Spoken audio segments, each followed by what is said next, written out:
mentioned earlier that Travis Kelce, it was his 80th touchdown reception. I thought he's got 83 career touchdowns. So our friend Kevin Harlan was right.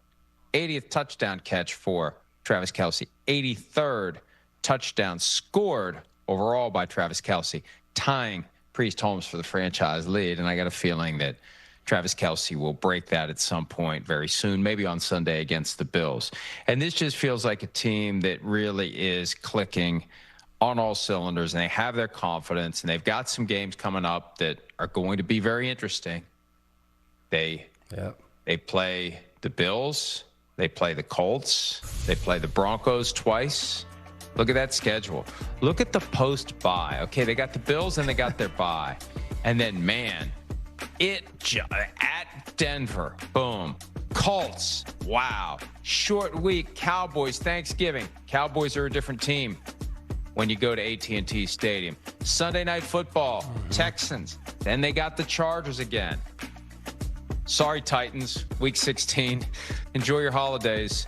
Then the Broncos on Christmas and at the Raiders. So 2 of the last 3 they should win easily, but you never know.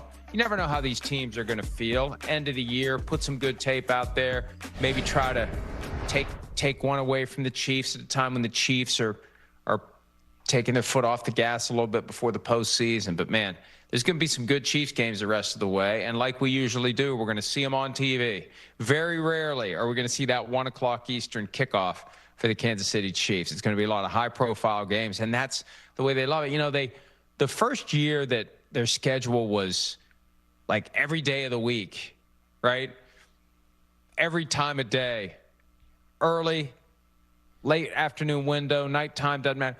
Like, their attitude was always, we don't care, give us more.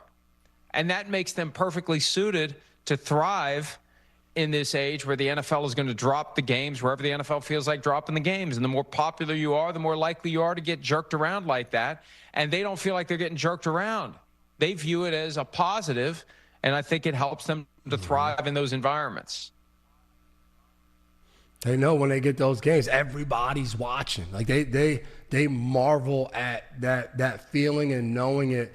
And I always think about this, like the great teams, they see that schedule and they walk away and they go, this is our Super Bowl run.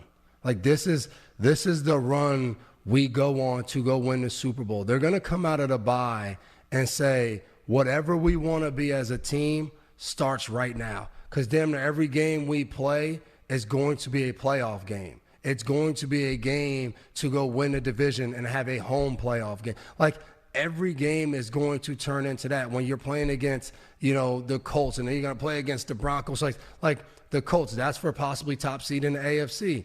Hey, if you get the top seed, that's a playoff win. You don't play. You win the game. Hey, now we're going against Denver. This is for the division. Then we play Houston. That's another chance to stay at the top of the AFC. Like, all of those games, you start to make it a playoff type of game.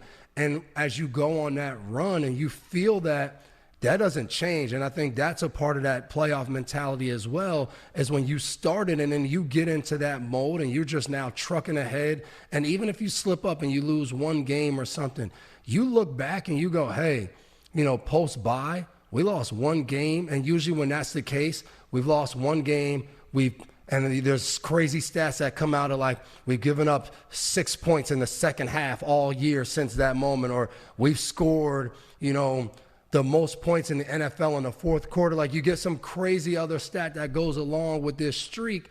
You go into the playoffs knowing, man, we can't be beat. Like, we went from 7th seed to 1 seed, like something crazy like that. And I think if we see something like that from this Chiefs team and their schedule lines up to have that kind of run, I think it's night-night. We watch this team back in the Super Bowl again, and Chiefs fans are happy, and the rest of NFL fans are like, damn, here we go again. Before we put the last nail in the discussion about the Chiefs, let's hear a little from Patrick Mahomes, specifically as it relates to the slow start and then the strong second half last night against the Commanders. You got to move on from mistakes.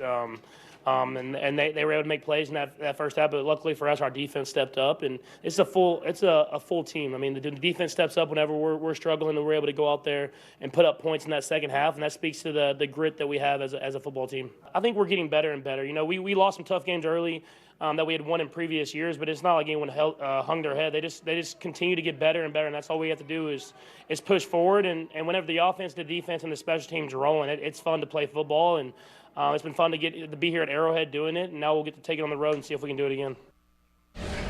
I think they're now 16-1 in their last 17 games at Arrowhead Stadium. So, yeah, home field advantage throughout the playoffs.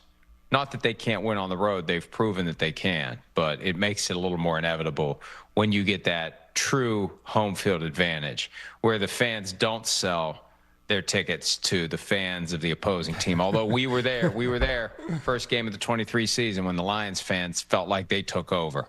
But for the most part, It's loud.